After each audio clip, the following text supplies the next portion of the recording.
you have the program and you're saying lots of speeches, don't get worried. These are 10-minute speeches, so you will enjoy it. You also enjoy the time that you're spending here. So the first is Maulana Naweed Isahak.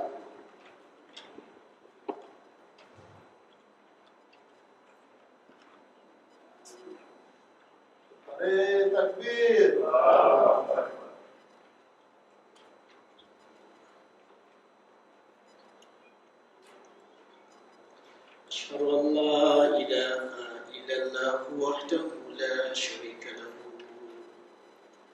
وأشهد أن محمدا عبده ورسوله أما بعد فأعوذ بالله من الشيطان الرجيم بسم الله الرحمن الرحيم اللهم صل على محمد وعلى آل محمد كما صليت على إبراهيم وعلى آل إبراهيم إنك حميد مجيد. Our most revered Amir and missionary in charge, Trinidad and Tobago, Mr. Chairman, the ninth Amir, colleague missionaries, honorable invited guests, representative of the S.A.W, members assembled, I salute you with the Islamic salutation of peace. As-salamu alaykum wa rahmatullahi wa barakatuh. I'm highly delighted to be called upon to take part in this august function and to also have an opportunity to deliver a short speech. And the topic is any incident in the life of the Holy Prophet Muhammad sallallahu alaihi wasallam. And I decided to speak on the Holy Prophet sallallahu alaihi wasallam and the lady who threw garbage at him. Throughout his life, the Holy Prophet ﷺ faced much opposition from the Arab society of his time for preaching the religion of Islam, because it was contrary to what they believed in. The Prophet tried to move the Arabs away from their discrimination towards women and people of color, as well as many other things. He was met with a lot of hostility. And one example of this was the incident of the lady who would throw garbage at the Holy Prophet ﷺ, or in his way whenever he walked past her house. Already at this stage, despite facing this on multiple occasions, the Prophet remained patient and did not return this favor with any hostility in words or actions. How many of us can honestly say that we'd behave the same if somebody threw garbage at us even once, let alone more than once? At the very least, we'd show our disgust. Some of us may even argue that it's our right to retaliate, which is true. Even Islamic guidelines state that Muslims have a right to defend themselves against unprovoked attacks. And no one at a time or now would probably have blamed the Prophet ﷺ for reacting. Perhaps the lady herself would have been expecting something in return as well. Mr. Chairman, the Prophet, however, had something much greater in mind.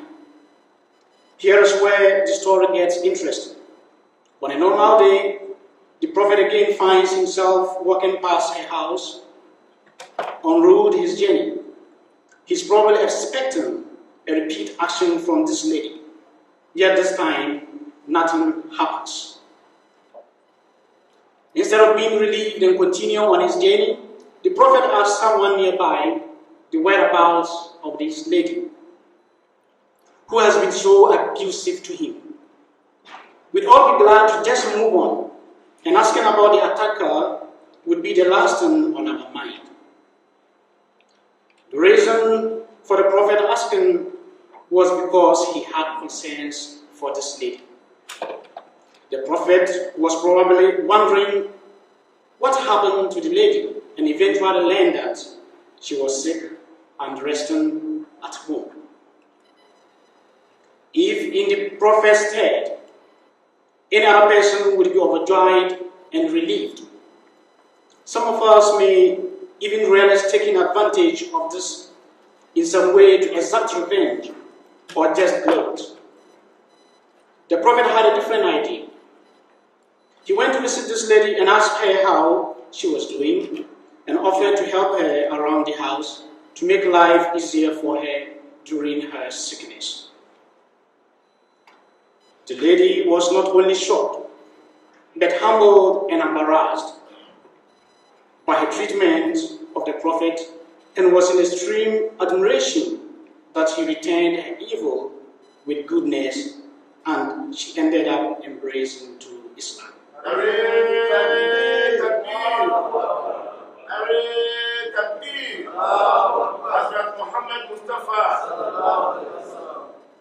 Mr. Chairman, the lady was not only shocked and humbled and embarrassed by her treatment of the prophet, and was rather in extreme admiration with the goodness that the prophet treated her with. Now, the fact that she converted to Islam is very feel good for us Muslims who read the story. And upon hearing the story, we have just raised slogans of Nare Takbir. I want to focus on the lessons we can derive from the actions of the one who is referred to as mercy to mankind, not a mercy to just Muslims.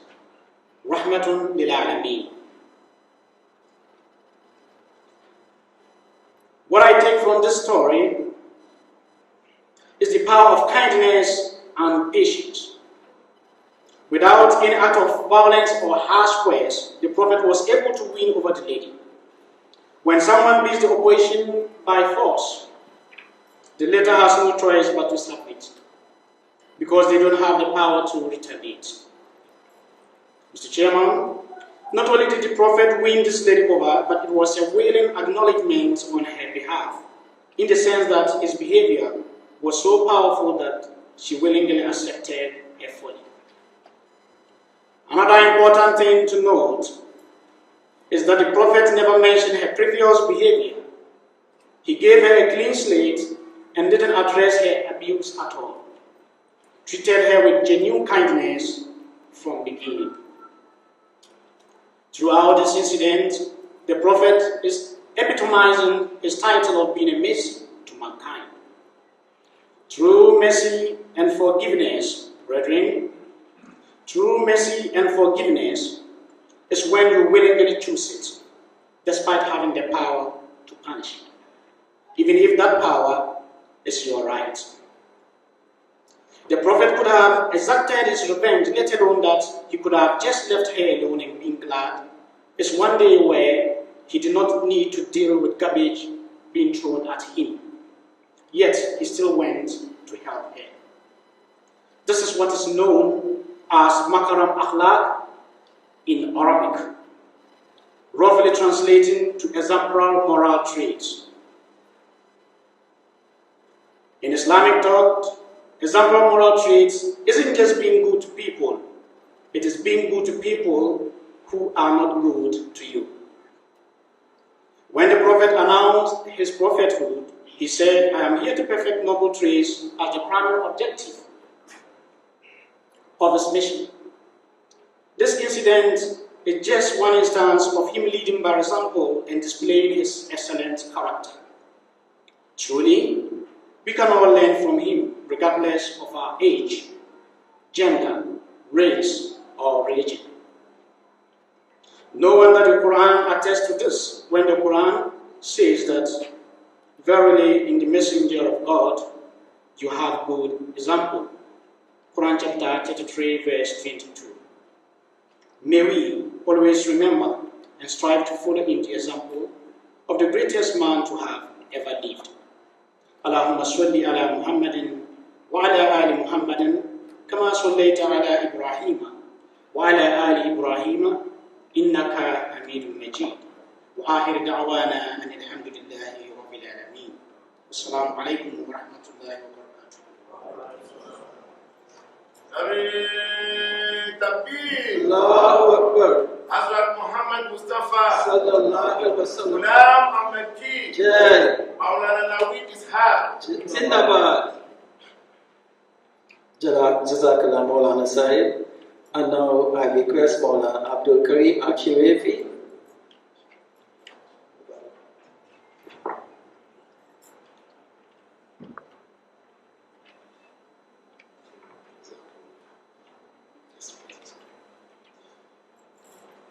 أشهد أن لا إله إلا الله وحده لا شريك له ونشهد أن محمدا عبده ورسوله أما بعد فأعوذ بالله من الشيطان الرجيم بسم الله الرحمن الرحيم اللهم صل على محمد وعلى آل محمد كما صليت على إبراهيم وعلى آل إبراهيم في العالمين إنك حميد مجيد.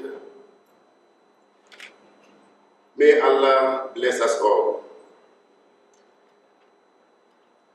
Mr. Chairman, in the person of the Naib Amir, Brother Hassan Hussein, the Amir and Missioner in charge, Maulana Ibrahim bin Yaqub, all my colleagues present, and also the members of Ahmadiyya Muslim Mission Jamaat, Trinidad and Tobago, I greet you all with the Islamic felicitation of peace. Assalamu alaikum wa rahmatullah wa barakatuh. It is a great privilege and an honor to be called upon to deliver a speech on this auspicious occasion on the topic memorable incidents in the life of the Holy Prophet Sallallahu Alaihi Wasallam. The reason for recording this incident was for the education of our generation. So we are fortunate enough to partake in this year's Jalsa Siratul Nabi to listen to such incidents and to get inspired by them to make us better believers. Now, before I narrate some of the interesting and inspiring incidents of our beloved Prophet Muhammad Sallallahu Alaihi Wasallam, permit me to paint the picture of the character of the people of Arabia in the pre-Islamic era and how the sublime character of the Holy Prophet Muhammad Sallallahu Alaihi Wasallam changed them, which has been recorded as memorable incidents. We read from history that the Arabs before Islam used to commit all sorts of evil. They were so much engrossed in so many evils like drinking wine, to the extent that sometimes they used to say that they drink wine